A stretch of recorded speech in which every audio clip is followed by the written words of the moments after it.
Hello, you're listening to the Band of Runners podcast with me, Simon Staples, and my running friend, Rob Cowlin.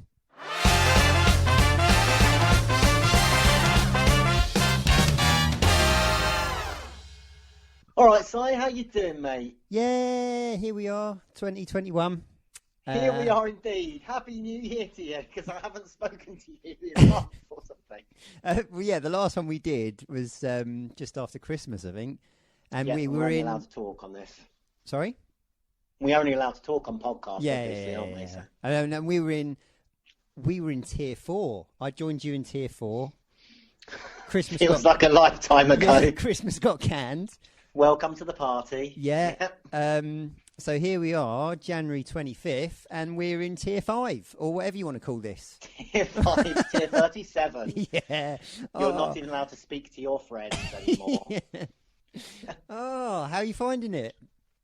I've kind of settled into a routine, actually. This is going to annoy a bunch of people, but I just accepted kind of around the Christmas time that, you know, I need to create a bit of certainty for myself. So I'd sort of written off mentally the first quarter of the year, as in, like, running activities and stuff, and it's just kind of me, my dog, the house, and a little jog here and there. You're pretty good. You're pretty good at writing things off, aren't you? That's when I first met you. You that was one of your things. Yeah, Captain DNS. Yeah. At least I don't forget my shoes, do I? So it's only happened once, mate. It's only happened once. Come on. I'm all right, mate. I mean, I'm in a crazy situation now where I used to be constantly monitoring, well, you know, the daily press briefings and looking at the daily numbers and that. Now, lovely. Now I'm obsessed with the vaccine numbers. In my head, I think, right, when we hit the 15 million, that's it. You know, we've got to get something back, surely, for carrying on with this. But yeah. What's happening in my life, Rob, now is that I've got the twins are at nursery, but it's like Russian roulette, mate. There, it's literally they went in week 1, and then we had to isolate for 10 days. You try working and home. They're not at school age; they're nursery. It's just impossible. It was impossible. I only had to do 2 days of it with them, but oh my god, absolutely impossible. So anyway, we make day 10. I buy them presents. That was a saga in itself. And then, what are you doing in the homeschooling? A bit of Joe Wicks? Do you little PE with them? I tried doing a bit of Joe Wicks, and then they'll just jump on top of me and stuff, and it doesn't work. That's called resistance training, mate. We can't go for a jog, mate, because we're in isolation, so they can't leave the house. But anyway, so they've got them back into nursery, and then get a phone call from nursery. Right, George, he's got a temperature. He needs to go home. Oh dear Lord! So I had to go to a test centre. That was the first, going to the test centre. With a poor 4-year-old in the back, you know, go, where are we going, Daddy? Don't you worry, sunshine. You'll find out soon enough. Did you swab him? Did the nurse swab him? No. So they chuck it in your car. Like you are the walking corona. So can you wind your window down just an inch? They'll chuck it in, and then had to swab him, bag it up, tag it, and then just... Oh, lovely. Yeah. So I've done it. So I went to the test centre too about a month ago myself. Swab the tonsils. If it doesn't hurt, you're not doing it properly. Yeah, that's it. Got to choke. So it says, until there's a bit of resistance. Well, that came before I even opened the packet up, the bloody thing, you know. Oh, no, I'm not doing that. Yeah, you are. You are. But, yeah. These are strange times, Simon, for all of us, even the toddlers. Yeah. Done much running at all, Rob? I'm ticking over. So part of like the fact that, you know, we're so limited in what we can do means that when I go out, I sort of want to make it count. And my making it count is trying to just do a continuous 10K jog at, you know, any pace per day and stay relatively healthy along the side of that. So eating, cutting out the drink, it's kind of working. I can almost sort of see the bones in my face. So you're doing now. really well, because you're not doing You're not doing dry January, but you are dry in January, aren't you? I don't believe in dry January. I am. I'm dry at the moment. Completely dry. Partly because we're doing this in the afternoon, partly because I just need to, because otherwise I'll never be a runner again. How about you? Are you nice and dry? Are you being healthy? Touch and go, son. Touch and go. I've had a few very good weeks. Running wise, I'm going round the block most days. You were trying to take off the other day, weren't you? I saw you on a runway. Well, I didn't see you. I saw your Strava on a runway. Tell us about that then. Well, I've been out and about a bit, and there's this runway, quite local, and it's deserted, it's abandoned, near Wisley, and I just fancy doing a block of 5 hours on it, really. So up and back, it's 1.2 miles out, 1.2 back, or whatever. So you're missing your little circuits, are you? Yeah, circuit yeah. Just managed to bag 5 hours on the runway. It was really it flew by. You know, it was good, and I became a local legend. I didn't know what that was, but on Strava now doing local legends. Apparently, it's yeah, boy. What is it? No, mate, no. It's funny because like you've done your runway, but like I was about to call you ill. But I spent 3 nights when it was peeing down with rain, running up and down for 2 hours on what is basically a slightly disused flyover in Chelmsford, and I became the local legend of slightly disused flyover because I ran backwards and forwards along a 1 kilometre stretch between 2 subways. So it's all about hitting the segment, the same segment over.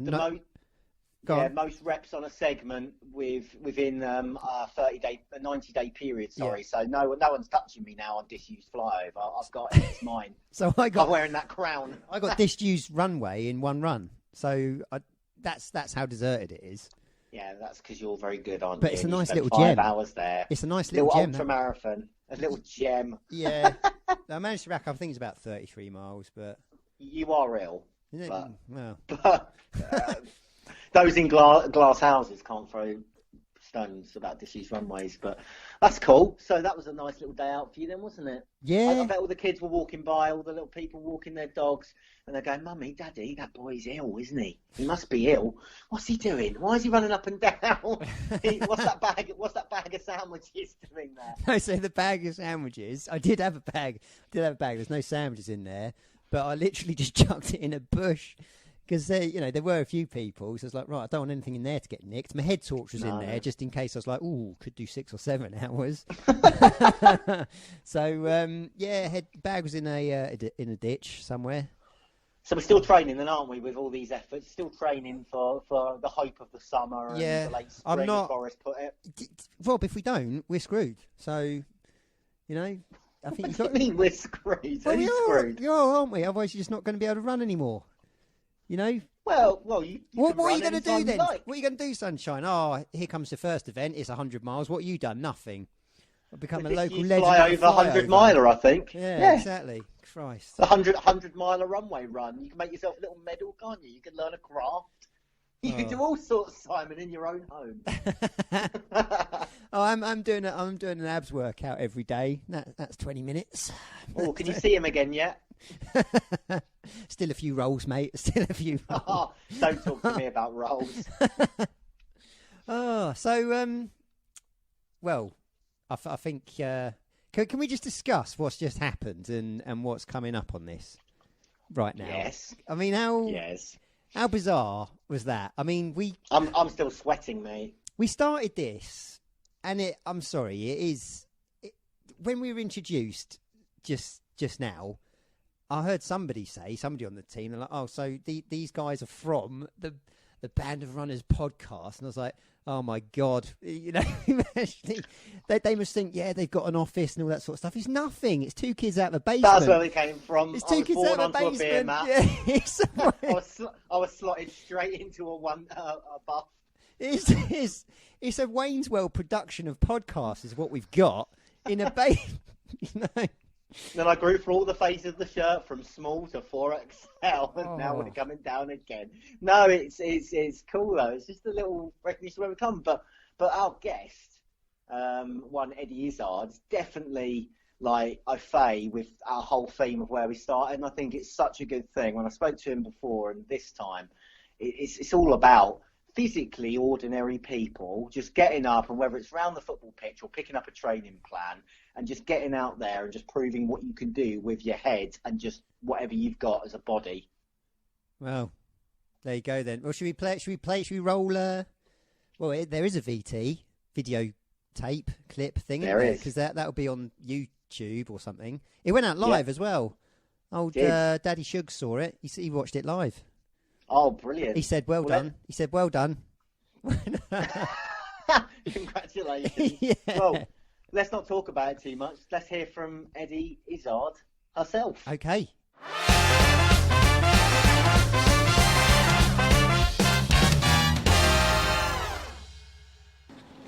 Hi there. Good afternoon, Eddie. How are you? I am good. How are you again? Oh, it's lovely to see you again. Yeah, brilliant. Thank you very much. It's nice and sunny here. Sorry to say that. It's obviously quite dark where you are, but how are you doing? How far are you through? I'm on 24, 25. I have to look behind me. I should look in the screen. Blimey, don't fall over. So Eddie, obviously we chatted before. Yes, hang on one second. Remind me of your first name. I'm sorry, so many names. No, it's Rob Cowlin here from the Band of Runners podcast, and I'm here with my co-host Simon Staples, who you haven't met. Where's both Simon? Members. Simon will appear when he speaks. I got you. He's Simon. Before I rudely forget to, so Simon's my co-host on the Band of Runners podcast. Simon and I are both members of the 100 Marathon Club, which I know you met some of the members of. Oh, indeed. And I don't think I'm ever going to get in because of my feral way of doing marathons. But that's okay. I can admire you guys, and I can just tell everyone about the 100 Marathon Club, and that's it. I'll have to be a herald for you guys. That's what I'll be. I'll be a herald.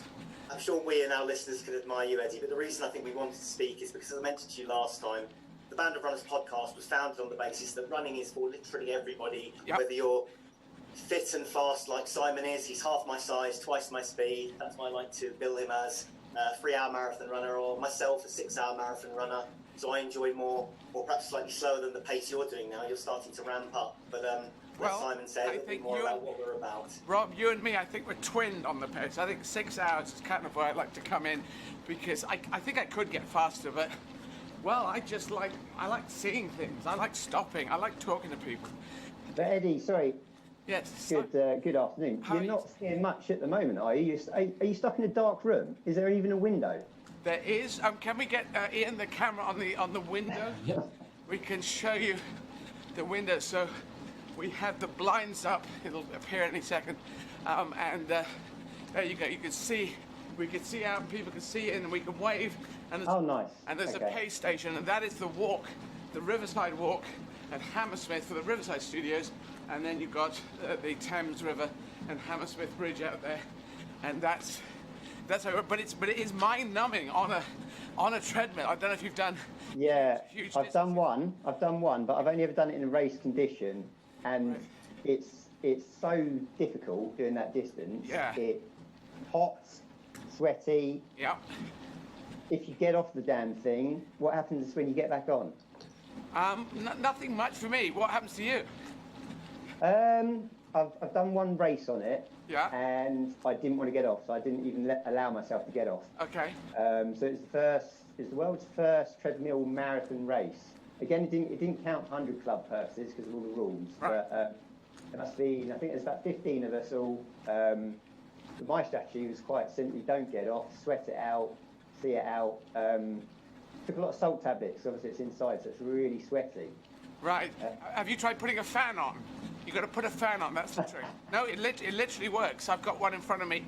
You put a fan on, it just blows air, kind of like you're running. So just try. Yeah, weren't allowed. Oh, wasn't allowed? No. Well, we literally had the machines and that was it. So we were in the middle of a gym. Oh, I see. Yeah. Oh, I got How do you manage this? I mean, this is day 25. I mean, Rob and I have done quite a few multiple days. We've done nothing like this. Have you embedded a routine now? Yeah, the routine is what you're looking at me and I'm looking at you, and I'm not actually running. When I'm talking to you, if you throw me a tricky question or you give an interesting answer or anything, or if Rob and I think, oh yes, I remember talking to Rob and Rob's story is fantastic, and you're doing 3-hour marathons. Is that roughly? On a good day, the wind behind me, I'm at 2:52. There you go, 2:52. So you slice me and Rob in half, and you're back in there. You've had 3-hour lunch by the time we get back.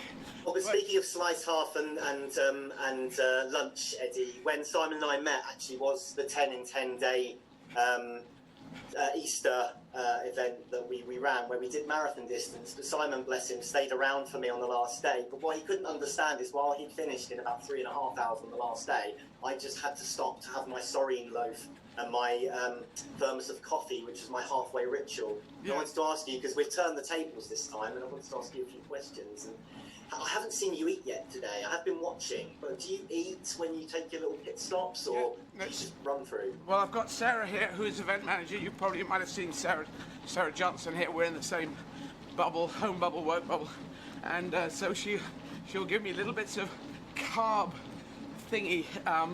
What are they? They're delicious. Little carb. They're like SAS bakes, I think they're called. Go bakes, I think. Go bakes. So they're carb, and then the chocolate one. Chocolate is protein. Bar. Yeah. And then we're sponsored by iProhydrate, and they give us these, and I alternate it with water. And that's what I eat. And I have porridge beforehand, but I've actually got so bored of porridge, I'm having difficulty getting it down me an hour before I run. So we're going to switch to granola. We've got the go-ahead for granola, yeah. That all sounds very structured. I think if we are truly kindred spirits, Eddie, and we ever have the chance, God willing, to run together, we might have a halfway picnic at some point when things are allowed. Well, it will be, because I am so weird with my... I have done two triathlons which were organised, and nobody knew me, really. Well, maybe some people... I was in America, so... I'm known in a slightly different way in America. But if I'm in Britain, people say, you're that marathon person. Go on then, go on. And they kind of encourage me to speed up in a way. Which is wonderful of them, but I'm not fast, so I need to go at this speed. And so I find doing my own marathons just really nice, and I float along and I see this and I stop there and I go, let's go over there. And I meet someone who does this and that and the other. I just love that. That's where I kind of live. And Eddie, what's happening when you get off the treadmill? Are you doing a gig as well? Yeah, so I stop, 6.5 hours at the moment it usually is. I stop that, and then half an hour later, I'm on stage doing a 1 hour comedy gig. And now they're not brilliant comedy gigs. They're not brilliant. Bizarrely, I've done 2 in German because I ran through Vienna, a virtual marathon for Vienna and a virtual one for Ausgezeichnet, yeah, and for Berlin as well. And the German shows have been slightly better, so I don't know than the English shows, because I knew I'm doing my most recent show and I know where I'm going, and I practice the show. Whereas the English one, I'm sort of saying, I'll get my old material and I'll link it together in some sort of shape, and I haven't really got the form down yet. And so... Does the fatigue get to you? Have you forgotten things? Yes, I've fallen asleep several times in a line, in the middle of a line, standing up. I'll go and I'll come back, particularly towards the end of the hour. So that is slightly worrying. It's quite a lot to take on, really, isn't it? Yeah. With the marathons every day and the gig and things, it's just amazing, really. Yeah, it's a little bit weird, but I thought I should do that. Going to up the bar, and it's actually Sarah's idea of me doing the extra gig, and and I do the French one on this Thursday, the 28th. People can go to eddieizard.com and buy tickets, and they can watch the show in French. So it's because I'm reaching out around the world, as opposed to. I understand that some people say, no, we're not really into the rest of the world, we just got to think about us. But I'm always thinking about, I want to think about everyone, because I think if the world is an organism, if it is a living, breathing planet, the only way it works is that we all have a fair chance in life. So that's what the idea behind Make Humanity Great Again is. Eddie, why running? Why not swimming? Or could be swimming. Have you tried swimming? Have you tried it? Yeah, I've tried swimming, but that's horrific. Well, exactly. There you go. You said it in one. Well, the thing is, David Walliams did amazing swims, but your face is in the water half the time, and the other half the time you've got that view, which is just only slightly out of the water. If you stop, you're treading water, and there's not much to do. There's no cats to talk to, or dogs, or people, or you can't run past a pub. If you're running, you're out. Anywhere in the world, interact. I was in South Africa. I met kids in a taxi, and they said, "Where are you going?" I said, "I'm running for Madiba," and they went, "Hey," and I just waved at them, and that was beautiful. I saw some real rural people out there, their kids looking really quite wild. And you get the pleasure seeing that, but I'm not seeing the fish. You know, if I was swimming underwater, maybe, doing a big swim, you might see lots of fish, but I don't think so, because it'd be quite dark down there. So running is elemental, and it's primal, and it's what we used to do. Cycling can be really hard, Tour de France, but on the if you're just me doing it, an average person, the straight and narrow looks pretty easy. You don't have to go that fast, and the downhill looks easy peasy. The uphill's a little bit difficult, but running up, down, straight, whatever it is, you've got to get your body there. So I mean, are you on an incline? How's the settings working on this treadmill? No, is it totally flat or what? It's flat. I just make it flat. I do the incline just if I want to change it up a bit, because you know all the big marathons in the world, the big six, are flat. So once I heard that, I thought, yeah, I'm like the big marathon. I like the idea of that, because I could be going up Everest, couldn't I? I could make it as steep as I wanted to, and then I'd be insane, and it would take me 7 years to do one marathon. So might need some additional naps. Yeah. I was gonna ask Eddie. So you're running through many cities. Obviously, everything about the gigs and the cities that you're running in virtually, of course, and everything you do really embody with the causes. It's all about making humanity great again. Which sounds very familiar, but catchy. I suppose the point is, do you have a favourite of those cities? It's horrible to ask you to choose, but we always ask our guests like their top 3 city marathons. Well, Rob, you'd like to run a marathon. You may know that I want to be a politician, and I'm going into politics. So I think all of them are my favourite, Rob. All of them. And there you go. There's a very No, top 3. Gun to your head. Okay, top 3 are all of them, I think, Simon. No. Well, no, I have associations. I've done a lot of gigs in Paris. I've done a lot of gigs in Berlin. Those two mean a lot to me, but it's slightly for different reasons. You know, it's not necessarily for the running. But depending on who I met, in Bucharest, I was in a wonderful park. It was covered in snow. That was just a wonderful memory for me. So I remember that, but I didn't really get to know everyone in Bucharest. And so if I judge the city, it'll really be what my experience was in those 6 hours of running, 6 or 7 hours of running. And that's a kind of an odd way to put it. But the cities that I kind of love in the world, Paris, because of Paris, and because I've spent so much time there doing gigs in French, and Berlin, and New York, and London always. Global cities. But you know, Edinburgh, I've done a lot of relationships with Edinburgh. Glasgow, great relationship with Glasgow. But I haven't actually run a marathon in and around Glasgow. So I look at it in a slightly different way. I know, Simon, that's not the answer you wanted, but that's all you're going to get from me. So. I saw you were running Rome, and I got very, very excited. Oh, yes. I speak very poorly, but I know you're such a talented multilingualist. I don't know if you speak Italian, but you must do the Rome Marathon. I implore you. It's incredible. Well, I, as you know, I did my own one 11 months ago, but I just ran up and down the Tiber mainly because it was warmer down there. But my friend Francesco De Carlo, he wants me to come down. I could do it in English, and I'll do Italian encore. I'll phonetically translate the end of it. But I'd like to learn Italian, but I've got Spanish, Arabic, and Russian to get through first. And with Spanish, you're halfway there. So if you start with that, then it just rolls. There's a queue. As someone who speaks very few languages. Well, yes, no. So Rome is just a beautiful city because I shot Ocean's 12 there. I was there for 2 weeks. Of course, shooting film Ocean's 12.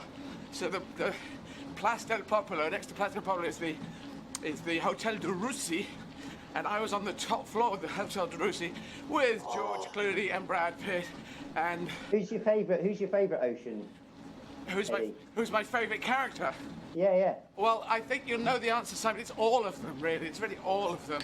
Oh, this is really going to wind me up. The Hotel Popolo, being non-political, is my favourite spot in the whole of Rome. But I have to mention that on the Finnish Strait, if you do get to do the Rome Marathons, you circle the Colosseum and see the sun setting. Oh, wow. You're paced like yourself and myself, Eddie. So Simon would finish it last. Okay, I'm going to go back to Simon's question. George Clooney really is George seems like he is. He is like he seems. That's the great thing about George. He's kind of exactly the same. So he seems like a genial guy, and he is. And he, just generous And annoyingly, he beat me at table football, and I'm pretty damn good at table football. So when we had the game on the roof of the Darusi Hotel, I thought, I'm going to beat George Clooney here. And he beat me 10-9, I think. And it was really annoying. So a rematch is owed. How could he beat all of that George Clooney and beat me at table football? That's not wrong. But he was just he's a very decent guy. So, but, you know, everyone, you know, I just had an amazing 2 weeks. But I was the junior. I was only in 2 scenes. They were all doing the whole thing. They'd already done a film. So but they welcomed me in very nicely. I must say, it's an amazing casting. There's just so many faces in it. Yeah. The fact there's 11. I mean, it came from Frank Sinatra, and he did the original film, and he could get all his mates in it. And then they redid it with George. And I was in my bedroom up the Harrow Road in northwest town in London when I got Jerry Weintraub, the producer, going, Eddie, you want to come down to Rome? They're doing Ocean's 12. He did this character. Steven Soderbergh. Yeah, okay, I'll check my diary. Yeah, I seem to be free for the rest of my life. All right, so, yeah, whenever you want me, Jay. They said, here's George. Talk to George. So he put George Clooney on the line. So, yeah, George. So I'm chatting with George Clooney. And, yeah, come down, Eddie. It's going to be great. All right, George, I'll be there. Don't worry. Yeah, just they were very generous and welcoming and inclusive. So, yeah, that was just Eddie, a great time. Back to running in multiple days. Yes, enough of that stuff. Yeah, the name shouting and all that. A lot of our listeners will be looking at running multiple days, predominantly marathons. There's a few 10 in 10s coming up, hopefully still on the calendar for this year. Even postponed 20 in 20s. Even talk about, help me out here, Rob. I think there's you can do 2 marathons a day for 10 days. 10 days straight. So 20 marathons in 10 days. What tips would you give yourself for anyone trying to attempt multi-day back-to-back running? Well, the main one is listen to your body. If your body starts going out, you've got to slow down and work on it. Use your hands on it, walk it out, change the way you're running, the gait of what you're running. You've just got to listen to the body, otherwise you'll break it. If you're doing that thing, you're probably pretty experienced anyway. Without anyone just jump. How many pairs of shoes you got? You rotate them? You just wear one pair? I'm on the treadmill at the moment. We went through a few, but I was trying to get the right one because the treadmill is kind of unforgiving on certain types of shoe. But this one, the one I'm on, I haven't checked them recently. I think I'm gonna make it to the end on this one. But yeah, be prepared to change your shoes and also adjust your shoes. So in your training for it, you'll find out a whole lot of things. But they're not doing it on treadmills, are they? They're doing it outside. No. Mostly outside, I think. Yeah. So that's a different gig. Yes. Change it. Double socks. They know about that. A size of shoes that's one size bigger than what your normal size is. They probably know that one as well. Well, your feet swell and you start to lose toenails, correct? Yes, I believe you said something about that earlier. One thing I did want to suggest, Eddie, is it was a bit strange. I saw you started, I think, 7.5 kilometres per hour, and you've actually ramped up the speed. Is that because when you get back in on the multi-day thing, and I found this over 10 days, so goodness knows what it's like for 25, you feel like you have to kind of get yesterday's lead out of your body, and then you can go again and speed up? Is that how you're working it? No, if I'm talking to you guys, because I know you, Rob, I feel relaxed, so I can get in this conversation. I don't have to think what question is next, and you guys also asking me questions. So I thought I can feel I'm going along. I get into this kind of gait where my arms go back, and if I feel that happening, then I'll just edge it up. I got the control right here. I'll just knock it up by 1 or 2 or 3, 0.1 or 2 or 3 of a kilometre per hour, and then while I'm chatting, I've gone further while I'm chatting and not thinking about it. That's the trick. And what about sleep, Eddie, and food? Food? Well, we start with, what do I start with? I tend to have some mackerel or kippers in the morning, or bacon and egg and a bagel. That seems to be the start of the day. This is arranged for me between between my nutritionist and my physio Tim, and have that. Then I have porridge and some blueberries an hour before I run. which I'm now changing over to granola because my brain has got this rejecting the This is so much more regimented than what Rob and I did. I mean, it's just... Oh no, hang on, a bacon bagel every single day, Simon, running or not. Although, Eddie, I must say, since our last conversation, you have inspired me, although I was already a runner, to just commit to 10 miles a day for the month. I know it's not quite a marathon. Right. No, that's we're trying it. But the food is this is the most regimented and looked at, and Tim is sort of Olympic level physio, and as is... It's Jordan, the nutritionist. So I'm adjusting, I'm trying things out, adjusting things to whatever suits me. And then after I have to finish this, have a recovery shake, which I think is proteins and some carb. I do a gig for an hour. And so about an hour and a half after I finish running, I will eat a substantial carbs and protein meal, and then a pint of soy milk or milk for the protein in that, the liquid protein in that, which is for hydration and protein. Is there any of this you're not going to miss in terms of the diet-wise? That I will miss or will not miss? Oh, will not miss. So like when I was doing the multiple day stuff, I was sick to death of Lucozade, for example. Oh right. No, they are sponsoring, but these have kept me going. I quite like these hydrates, and they've got 4 different flavors, and I haven't got bored of them, so that's good. The porridge, yes, the porridge is I'm gonna have to refine porridge, so that goes away. All the rest of it's okay. But porridge has had its day with me. I'm not sure how I'm gonna get it back, because it's got a bit of a locked-in image. And it's sort of, when I'm putting it in, it's sort of, my brain is saying, let's just force this out again. I'm going, okay, this is not good. Well, one thing I didn't hear in the routine, Eddie, that I'm a huge fan of is bubble baths. They have no place, no nice warm baths, scented candles. That was every day for me when I did 10. Oh, really? No, I used to do the cold baths, the freezing cold baths, and then physio Tim again, he's very top level, he talks to top level people, and even though people disagree with it, it's come down to, there seems to be a 2% difference between an ice cold bath and a hot bath, so I thought hot bath is better. But I'm using showers, so I don't actually get a bath. I haven't had a bath since we started. Yeah, quite right. I'm only in showers, I'm afraid.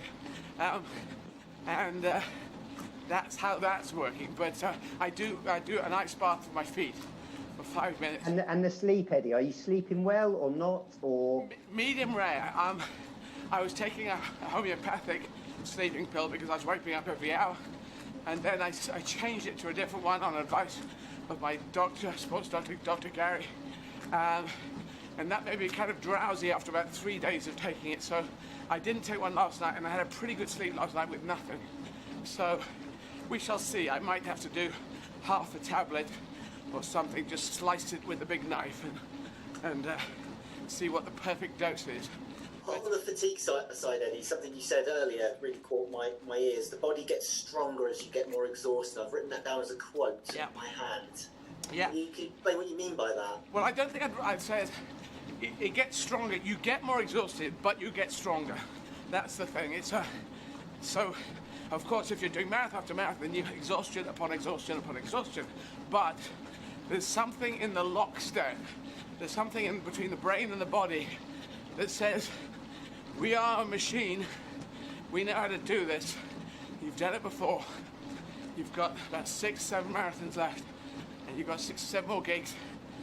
Just go for it. Well, don't go for it, but hang in there, and you'll get through it. And then on this day of next week, I will still be having my extended brunch, which is going to last about 3 hours, I think. And it's going to be. I'm going to look forward to that a lot.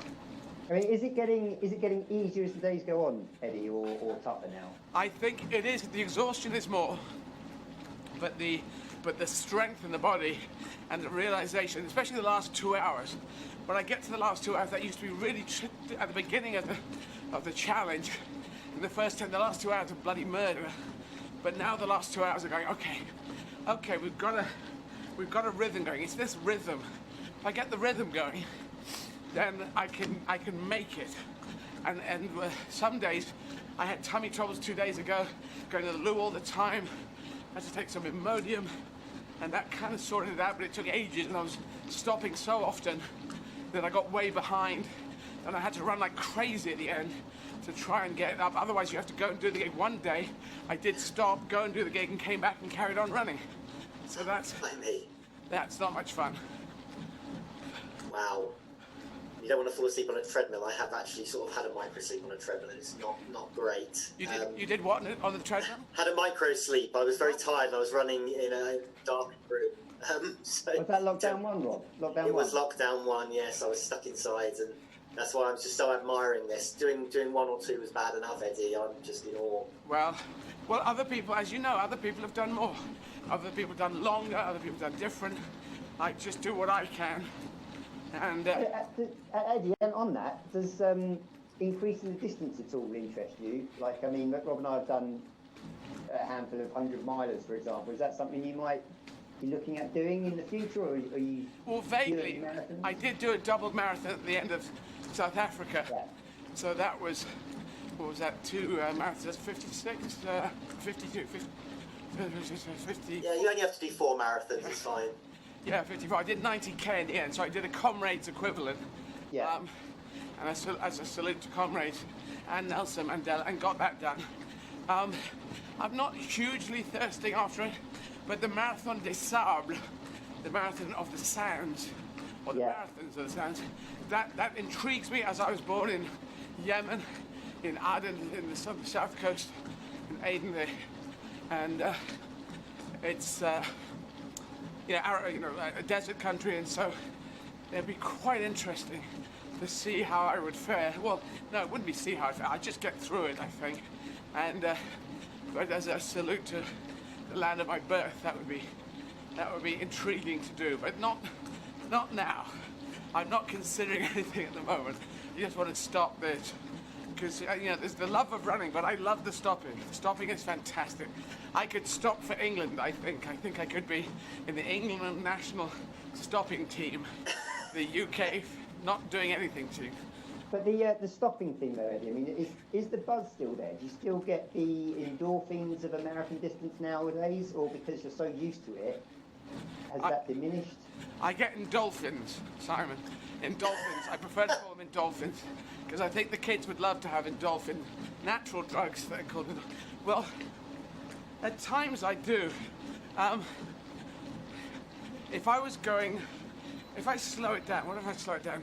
If I do 7, say, then this is very grabbable. So if I take my speed right down to this, then it just feels great, and I can do it sideways. Actually, I shouldn't do that, because the toe just says, don't do that. I'm going to do something weird if you do that.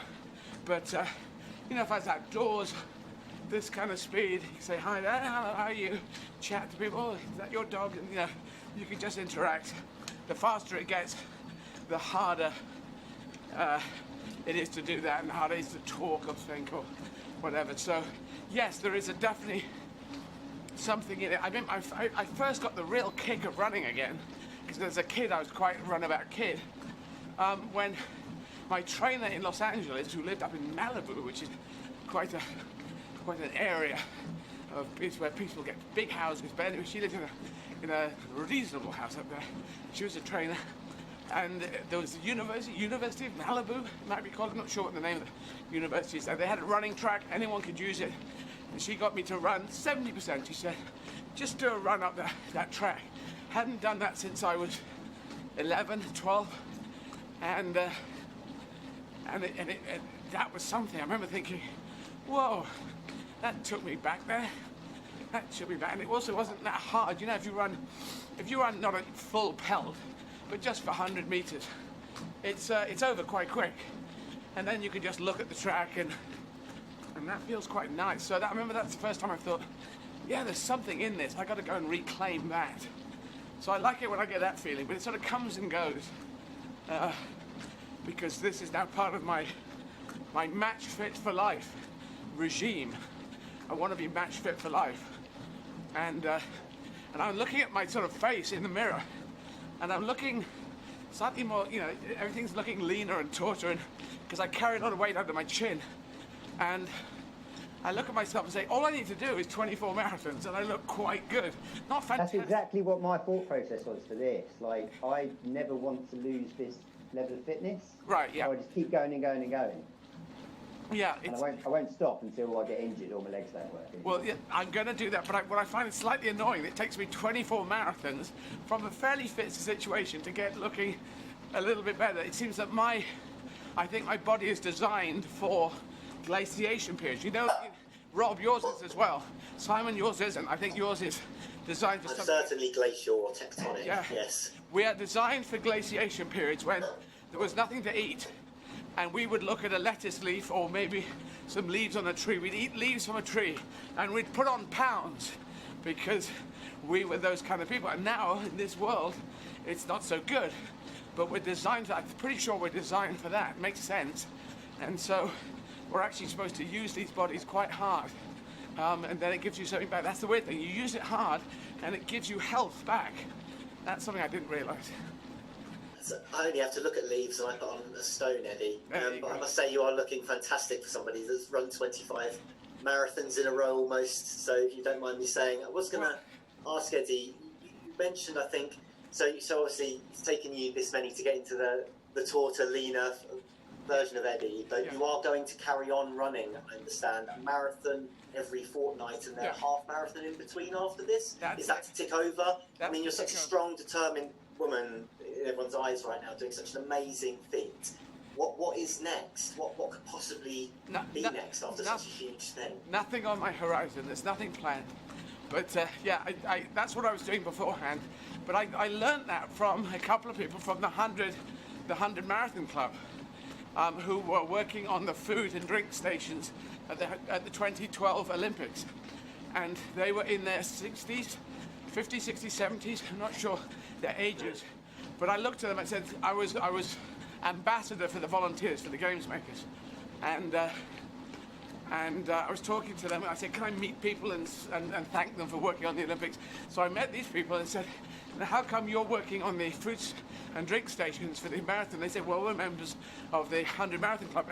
And is that true? That's always, well, I mean, that's with the UK Olympics, and obviously if the Olympics is someone else, it'll be different people. But so I said, oh, right, you all done over 100? And they said, yes, and it was 300, it was 200, it was 400 plus.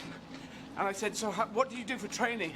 And they simply said, we run a marathon a week. That's it. I said, anything else? No, just a marathon a week.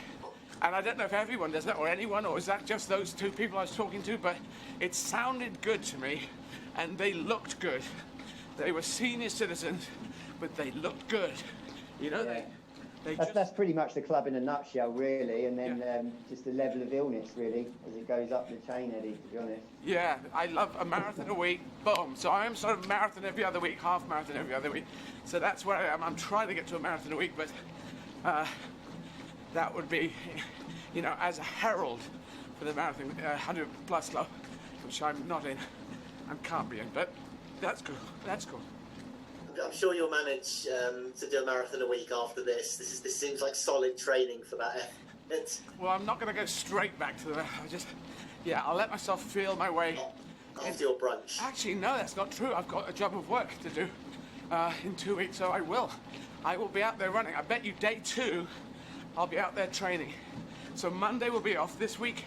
Monday next week will be off. Tuesday, I'll go out. I'll do some sprints, and then maybe I'll do a 5K. That's what I'll do on the Tuesday. Then we'll see.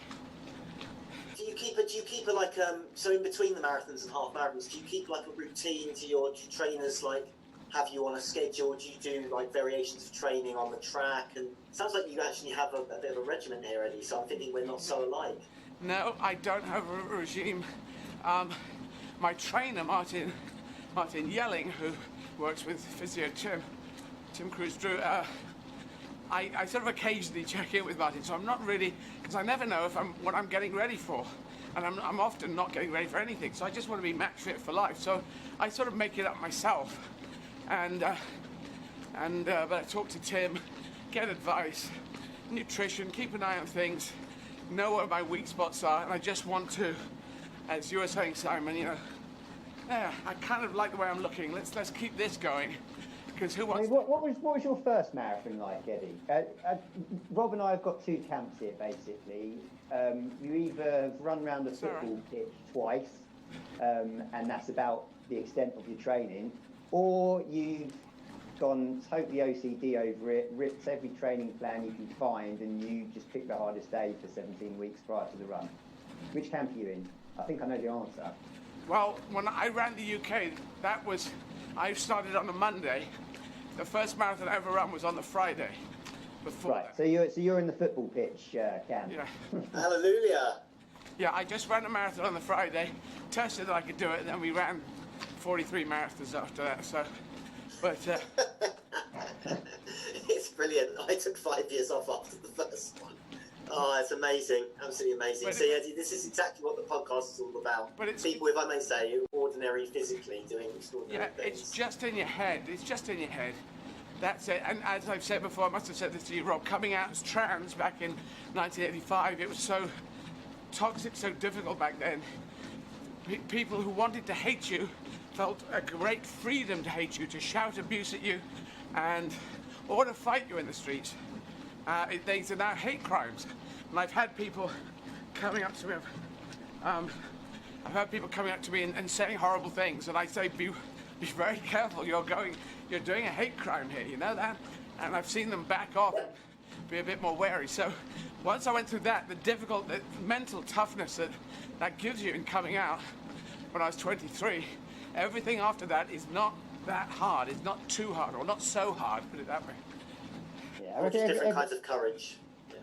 Everyone's got one in them. I'm convinced everyone's got a marathon in them somewhere. I can prove that everyone's got one. I have a logic proof. I have these things called logic proofs. And one of my logic proofs is, they say, I can't run a marathon. I said, okay, you've got to imagine a lockdown situation where you're allowed out, but no cars. There's a terrorism thing going on as well. So there's no cars and whatever. And there's someone in your family who needs medicine. That medicine, it's half a marathon away. It's 21k away, it's 13 miles away. You get it back, they live. You don't, they die. You would do it. And anyone I say it to goes, yeah, you do it. It would not look pretty if someone filmed it. It would look pretty awful. But you'd run, walk, stagger, crawl. You'd get there, you'd get back as fast as you could. Yeah, sounds like one of Rob's marathons, yeah. Sounds like my London Marathon, yes, indeed. But the thing is, it's the motivation, isn't it? If you're motivated by an absolute certainty you can save a life or lose a life with a thing, then you'll do it.